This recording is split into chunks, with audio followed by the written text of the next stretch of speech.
Hola, ¿cómo están? Continuando con nuestro curso Agentes de Cambio para la Igualdad de Género, este curso básico sobre género dirigido a servidoras y servidores de entidades públicas. Continuamos con el módulo 2, donde estamos trabajando relaciones de género, cuáles son los impactos e implicancias en contextos de emergencia en la vida de las mujeres y los hombres. Y lo que habíamos dicho que buscamos con este módulo es que efectivamente ustedes puedan analizar, reflexionar cómo el impacto y las implicancias en contextos de emergencia han profundizado las desigualdades de género. Y antes de continuar, solamente para recordar algunos puntos que quedan como puntos que quiero que los recordemos para mirar lo que viene, es que dijimos que el género no es el único factor de exclusión y de violencia contra las mujeres, ¿no? La discriminación hacia las mujeres se agrava, digamos, al interactuar con otros mecanismos de presión como son la clase, ¿cierto?, la pertenencia étnica, la edad, la condición de pobreza, la condición de discapacidad, la orientación sexual, el origen, el estatus migratorio, la discapacidad, ¿cierto? Entonces son variables que se entrecruzan, es como la trenza, ¿no? Como la trenza de la desigualdad, de la opresión, que se da de manera simultánea, no lo podemos separar, están allí actuando en un mismo grupo poblacional, en una misma mujer, si lo queremos mirar, ¿no? Entonces, las mujeres en general enfrentan este conjunto de prácticas que limitan el ejercicio pleno de sus derechos, lo cual se evidencia, como hemos visto, en mayores tasas de violencia para las mujeres, desempleo, subempleo, ¿no?, entre otros factores que creo que son fundamentales. Y por eso, además, creemos que es fundamental analizar las políticas públicas a la luz de este nuevo concepto que creemos que es importante, ¿no? Desde esta perspectiva interseccional. Mirar, por ejemplo, todos los contextos de emergencia, de desastre, desde esta mirada en todas las etapas de las políticas públicas. Desde la fase del diagnóstico hasta la fase de la evaluación, mirando todos los momentos. ¿Qué pasa con estos grupos poblacionales? ¿Cómo estamos respondiendo a cada grupo y cuál es el efecto de nuestras acciones u omisiones, ¿no?, del trabajo que hacemos? ¿Y qué vamos a trabajar en esta sesión? Vamos a aclarar algunos conceptos que creemos fundamentales antes de arrancar. Vamos a mirar los impactos del género en contextos de emergencia, ¿cierto? En algunos datos. De hecho, el contexto de la pandemia, el COVID-19, nos devuelve algunos datos de realidad. ¿Cuál es el rol del cuidado en contextos de emergencia? ¿Qué es lo que pasa, ¿no?, con este tema? ¿Quién asume este trabajo? Y antes de continuar, vamos a mirar algunos conceptos que son fundamentales, ¿no? Entonces, los primeros, el desastre, la catástrofe, la emergencia, son tres conceptos que nos hablan de una situación, ¿cierto?, de donde hay eventos adversos, ¿cierto?, que podemos identificarlo en el tiempo, en un espacio, y que impacta el normal funcionamiento de la vida de una comunidad. Entonces, cuando hablamos de un desastre, por ejemplo, podemos fácilmente en nuestra cabeza pensar en situaciones como el fenómeno del niño.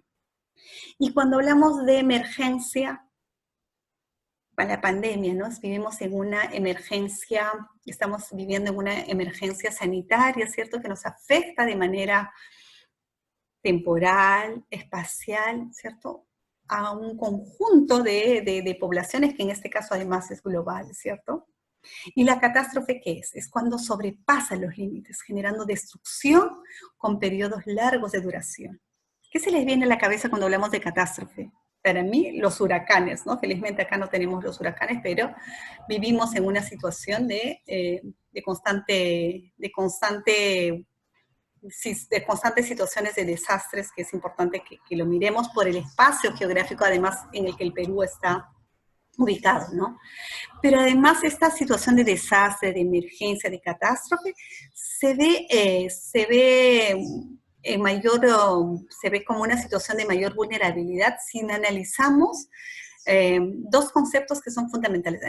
Miremos cuáles son los factores externos de riesgo, cuáles son los factores internos de riesgo y cómo eso nos pone en una situación de mayor vulnerabilidad, ¿no? Entonces, cuando hablamos de la amenaza externa, es aquel factor externo, ¿cierto?, de riesgo de que algo ocurra de que algún fenómeno, digamos, adverso ocurra en un momento determinado. En el caso de Perú, vivimos en esta franja, ¿cierto?, donde las situaciones de desastre, digamos, es una situación esperada. O sea, nosotros no estamos ahí. Es como cuando miran Japón. Japón, ¿por qué ha avanzado tanto en términos de preparación, de mitigación, de respuesta frente a desastres? Porque ellos viven en una situación permanente de vulnerabilidad. O sea, la amenaza allí es por la ubicación que tienen. Lo mismo pasa en el Perú. Vivimos en esta franja de lugar donde los eventos de desastres pueden ocurrir de manera más o menos permanente, ¿no? Y la vulnerabilidad es el factor interno de riesgo, donde cada población, cada grupo poblacional, ¿cierto?, vive de una manera diferente esta situación. De hecho, el contexto de pandemia también es como para que lo veamos de manera muy clara y ejemplifica bien lo que hemos pasado. Entonces, a todos, digamos, nos afecta más o menos de la misma manera, ¿cierto? O sea, las medidas de restricción han sido para todos. Todos hemos entrado en sistemas de confinamiento, pero ¿qué pasa si no tienes casa? ¿Qué pasa si no tienes ingresos?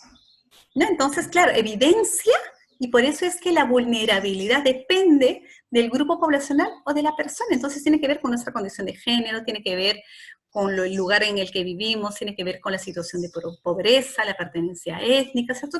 Son un conjunto de factores que actúan también como esta gama de múltiples opresiones que hacen que el desastre, que la emergencia, que la catástrofe impacte de manera diferente. O sea, nos impacta de manera diferente por ser mujeres, pero si allí agregamos otras variables de discriminación y exclusión, va a ser mucho más fuerte. Entonces, y eso se convierte en el riesgo, porque los daños, los efectos en nuestras vidas, en algunos grupos poblacionales van a ser mayores, ¿no? De hecho, la situación de pandemia nos ha devuelto esa realidad, con una crudeza y una agudeza que creo que es importante que en términos de lecciones podamos aprender como país. Y entonces, para esta sesión, ustedes tenían que ver este video del fenómeno del niño, y a partir de este video lo que yo quisiera preguntarles es, ¿qué piensan? ¿Cómo afecta? ¿Cuál es el impacto en la vida de las mujeres? Por ejemplo, del fenómeno del niño. ¿Qué pasó? ¿Tenemos data diferenciada sobre los impactos en la vida de hombres y mujeres? ¿Hemos avanzado en ese tipo de análisis? ¿No? ¿Cómo y por qué? ¿Y por qué afectan de manera diferente a hombres y mujeres? ¿Qué es lo que ustedes piensan? A partir de todo lo que ya hemos venido trabajando. ¿Por qué es importante realizar un análisis de género en estos contextos? ¿A qué problemas se enfrentan, por ejemplo, las niñas, las adolescentes, ¿no? Y finalmente invitarles a pensar qué podemos plantear como políticas públicas justamente para evitar que las desigualdades se profundicen. Porque un dato que sí es evidente, que ya sale, es que en contextos de emergencia, en contextos de desastre, en contextos de catástrofe, justamente por los riesgos, ¿cierto?, que se agudizan, que complejizan el análisis, las desigualdades de género se profundizan.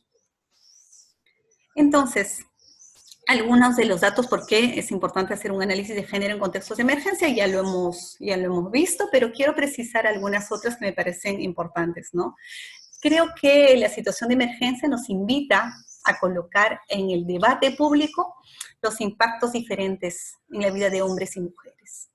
Pero además, no es que solamente miremos a hombres y mujeres, sino que tenemos que analizar esos diferentes impactos teniendo en consideración las otras variables de discriminación y exclusión, ¿no? La edad, el género, la condición de discapacidad, la condición de pobreza, la identidad de género, entre otros. Son factores que suman y, por tanto, las respuestas que tenemos que dar como Estado tienen que ser diferenciados, tienen que responder a estas diferencias.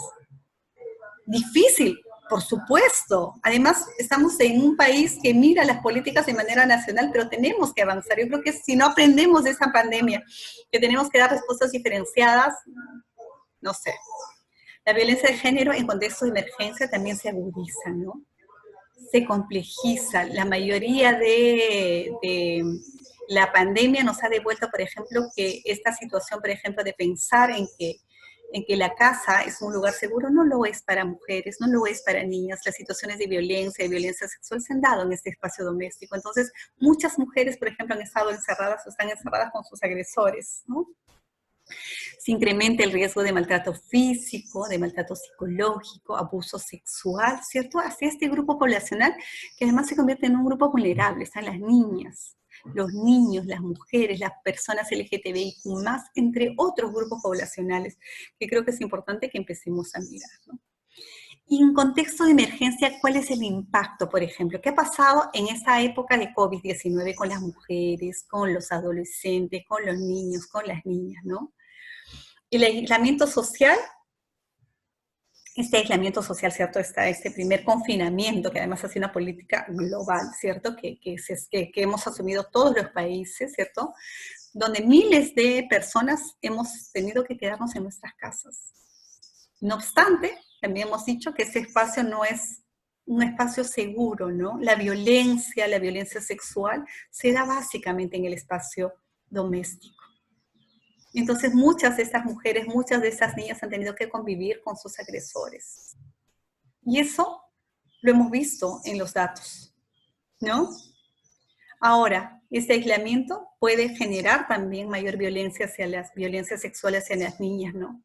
Y eso va a tener efectos graves en el desarrollo personal de las niñas, ¿no?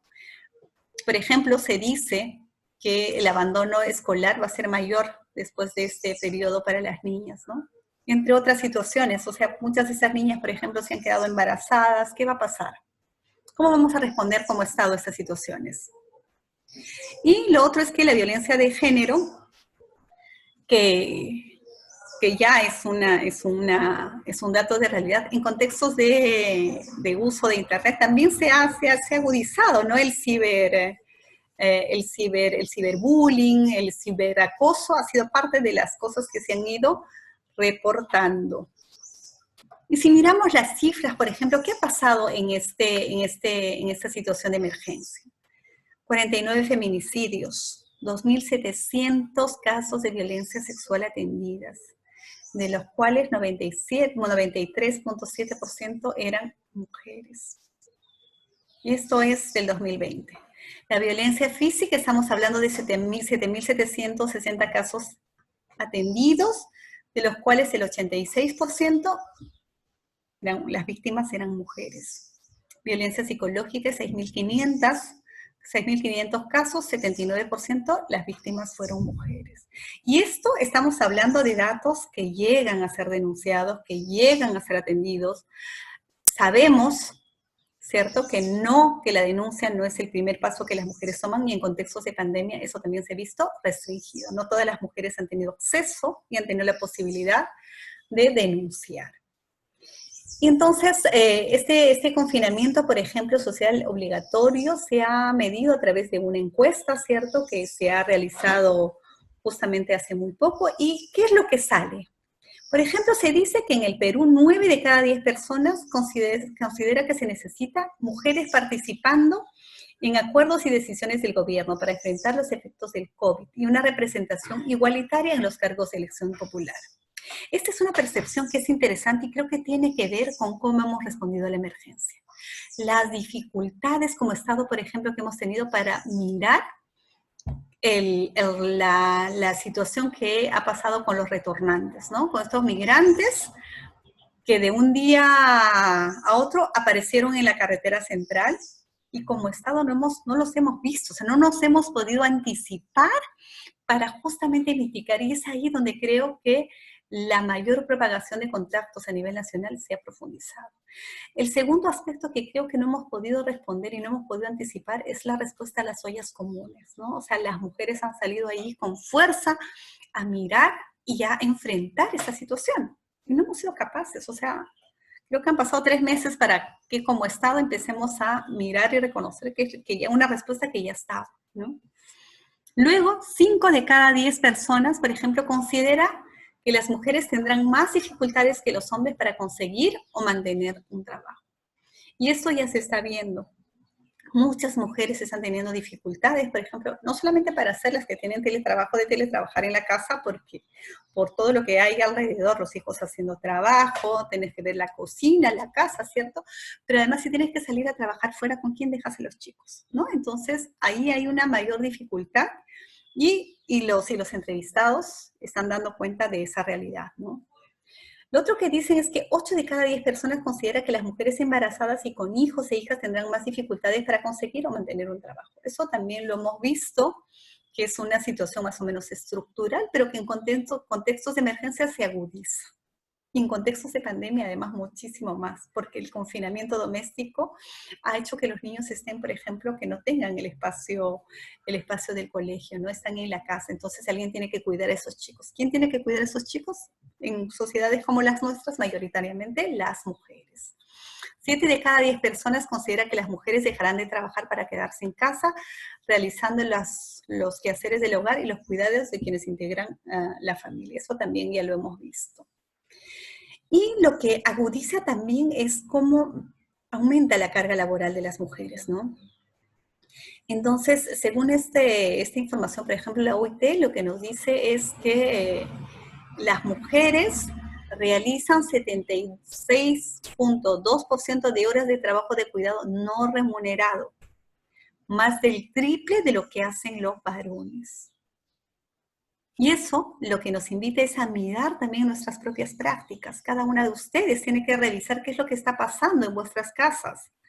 ¿Hay una división equitativa de trabajo? ¿Cómo estamos acompañando a los chicos? ¿Quién se está haciendo cargo de las tareas del hogar? O sea, el hogar tiene que funcionar, y para que ese hogar funcione tenemos todos que aportar de manera equitativa, porque es responsabilidad de todos y de todas, ¿no?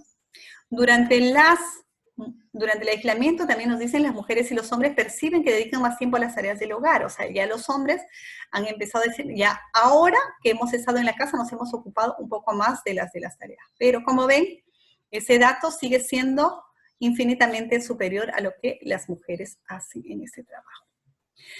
Si miramos la salud sexual y reproductiva en tiempos de COVID, yo creo que lo que ha pasado en este tiempo es que salud sexual y reproductiva y como otros problemas de salud han quedado como al margen. No ha habido una prioridad y una centralidad en mirar la pandemia. Y creo que en un primer momento hasta comprensible. Pero, ¿qué ha pasado? ¿Qué ha pasado con las mujeres embarazadas? ¿Qué ha pasado con las mujeres que tenían que hacer su control prenatal? ¿Qué ha pasado con la atención en general de la salud sexual y reproductiva? ¿Hemos tenido acceso, por ejemplo, a métodos de anticoncepción? ¿No? ¿Qué ha pasado? Entonces, el dato, la información, por ejemplo, que el estudio que realiza la Defensoría del Pueblo es clarísimo. Las mujeres no hemos tenido acceso a esos espacios. No hemos tenido acceso a métodos de anticoncepción, no hemos tenido atención a la salud prenatal, postnatal, a la atención de métodos anticonceptivos, ¿no? Y otro dato que nos devuelve también la pandemia es las mujeres en primera línea, ¿no? Los servicios de salud, por ejemplo, han sido las mujeres las que han estado más expuestas, ¿cierto? Porque el personal médico y el personal de enfermeras, más de la mitad del personal médico son mujeres y el 80% de enfermeras son mujeres en América Latina. Es el porcentaje más alto, además. Y además, lo otro que ha evidenciado es la brecha salarial. Las mujeres ganan 28% menos el sueldo de los varones, ¿no? Se reactivan, como les decía, las ollas comunes lideradas por mujeres. Este es un recurso temporal, solidario, organizado por mujeres de los sectores más pobres. Sobre ellas, la situación de crisis y emergencia ha caído y ha permeado sostener y que no haya una mayor convulsión. Y esto se ha activado casi a la semana de la pandemia. Como Estado no hemos sido capaces, no hemos podido responder de manera urgente a esta situación que a mí me da mucha pena porque creo que varias de las situaciones hemos podido paliar desde este espacio, ¿no? Por otro lado, las mujeres también han estado en situación de vulnerabilidad, en situación de maltrato, ¿no? Por ejemplo, las trabajadoras del hogar han quedado confinadas en sus casas, todas y todos hemos visto, por ejemplo, estos chats que se mandaban las señoras para ver cómo se garantizaba que las mujeres se queden en sus casas, que no puedan ir a ver a sus hijos, porque la seguridad de la familia era súper importante, ¿cierto? Entonces, trabajadoras sin protección, ¿no? Y en ausencia de medidas de seguridad y salud. Felizmente, la norma y aprobó, tenemos la ley 31047, ley de trabajadoras y trabajadores del hogar, un paso necesario, importante, de reconocimiento en términos de derechos. Eso me parece como clave, ¿no? Y en este contexto de emergencia, entonces, ¿qué otra cosa hemos aprendido? Que tenemos que fortalecer las alianzas estratégicas y las respuestas comunitarias. Eso creo que ha sido la mejor lección de todo este espacio. Las ollas comunes son ese primer espacio comunitario de respuesta. Salud mental comunitaria. Tenemos que empezar a mirar lo comunitario como este campo de acción en el cual tenemos que actuar también como Estado. Lo otro que creo que hemos aprendido es que tenemos que generar y definir información. O sea, generar información quiere decir que tenemos que mirar, tenemos que levantar información. ¿Qué pasa con esta diversidad de poblaciones? ¿Qué necesidades tienen y cómo respondemos? Protocolos de respuestas diferenciadas, ¿no? Que respondan a estas necesidades diferentes de hombres y mujeres en cada una de las fases de intervención. ¿Qué pasa ocurrido el levante? ¿Qué pasa durante? ¿Qué pasa después? Ahora, por ejemplo, hay una gran demanda de qué vamos a hacer con el tema de salud mental, ¿no? Entonces ahí tenemos que empezar a mirar, justamente a mirar lo comunitario, porque es allí donde están los recursos, ahí están donde están las agencias, y ese es el espacio donde creo que puede fortalecer además la agencia y el empoderamiento de las poblaciones locales. Por ejemplo, un dato que es clave cuando miramos lo comunitario, cuando miramos lo local, y por eso es importante estar alertas a todos estos datos, es, por ejemplo, si miramos post-pandemia necesitamos dar crédito, ¿no? Crédito agrícola, ahorita que está en crisis, además, ¿no? ¿Cómo haremos? ¿A quién vamos a dar? Entonces, los compañeros, las colegas, por ejemplo, que están viendo la titulación de tierras, deberíamos ser capaces de poder construir políticas que justamente apunten a una mayor titularidad de tierras para las mujeres. Y eso implica desde tomar en cuenta los tiempos de las mujeres, tener en cuenta de que quizás me va a tomar un poquito más de tiempo convencer a que vayan a mis reuniones para informarles, para dar información además en su idioma, ¿no? De tal manera que se animen a romper esa primera barrera que les permita acceder a otros derechos. Entonces, ¿a quién voy a dar las semillas? ¿A quién voy a dar los abonos? Todo eso es parte de una cadena en la cual cada uno de ustedes, como servidores y como servidoras públicas, tiene que ir tomando decisiones. Y lo que estamos diciendo es que hay una deuda histórica con las poblaciones discriminadas, ¿no? Que viven situaciones de opresión histórica y tenemos que apuntar a disminuir esas fechas. Finalmente, es cierto, creo que debemos considerar los impactos de nuestras acciones también en las diversas poblaciones, ¿no? Por ejemplo, en el caso de las mujeres, a veces nos olvidamos la doble, triple carga de trabajo. Nos olvidamos que hay horarios en el que las mujeres no pueden estar. Entonces, el lenguaje, la lengua que es un primer factor de discriminación, ¿no? Entonces tenemos que justamente como Estado responder a esta diversidad de situaciones, considerando también los impactos de nuestras acciones. ¿Qué pasa si yo planteo, por ejemplo, que la capacitación lo voy a hacer de 7 de la mañana a 10 de la mañana? ¿A qué población ahí estoy excluyendo? Las mujeres, ¿no? Que posiblemente estén haciendo el desayuno para que los chicos vayan al colegio. Entonces, nuestra respuesta como Estado debe considerar esta diversidad de voces en nuestro país y pensar en respuestas diferenciadas. La eficacia y la eficiencia responde de cómo respondemos a esta diversidad de necesidades. Dijimos, el piso no es llano. Las necesidades son diferentes. La emergencia agudiza estas desigualdades. Por tanto, nuestra respuesta tiene que responder a esa situación.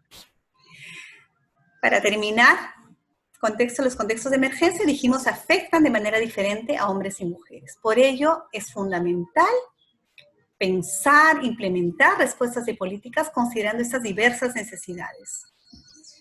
Lo otro que ha quedado claro es que durante el confinamiento, las mujeres y las niñas han estado muy expuestas a la violencia, al abuso, ¿cierto? y se ha visto además esta sobrecarga laboral de trabajo hacia las mujeres, ¿no? El tiempo de pandemia creo que es un momento de pensar, de reflexionar, de mirar nuestras propias prácticas para cambiar, modificar. A las mujeres, las niñas han estado expuestas a situaciones de violencia también. Hemos dicho que la casa, que a veces pensamos como el espacio más seguro, no lo es para muchas mujeres, no lo es para muchas niñas. Y posiblemente esa situación traiga efectos, ¿no? Para más adelante. Por ejemplo, dijimos que el tema de deserción escolar en niñas hay que mirarlo con mayor atención para ver que ese dato sea menor. Entonces, las políticas públicas tienen que mirar esos impactos diferenciados, que justamente eviten que las desigualdades se profundicen y se agudicen. Tenemos que ser capaces de mirar que esa discriminación estructural, que viene de larga data, que es histórica en nuestra historia, en contextos de emergencia, se agudizan. Y eso es lo que tenemos que evitar que pase, ¿no? Es importante también, dijimos que tenemos que considerar, identificar que si nuestras acciones, cómo impactan nuestras propias acciones como Estado en la vida de esas personas. Si generan sobrecarga, no generan sobrecarga hacia las mujeres o hacia otros grupos poblacionales. Entonces tenemos que ser conscientes de que nuestras acciones también tienen efectos. Y eso tenemos que ser capaces de anticiparnos para profundizar esas desigualdades. Finalmente, para la siguiente sesión, lean por favor la Política Nacional de Igualdad de Género y Transversalización del Enfoque de Género. Básicamente, concéntrense en el objetivo 5, que es un objetivo además que invita a todos los sectores a ver cómo transversalizamos el enfoque de género en nuestras acciones, justamente para evitar que esas desigualdades se agudicen. Entonces, nada, muchísimas gracias, nos vemos la siguiente sesión.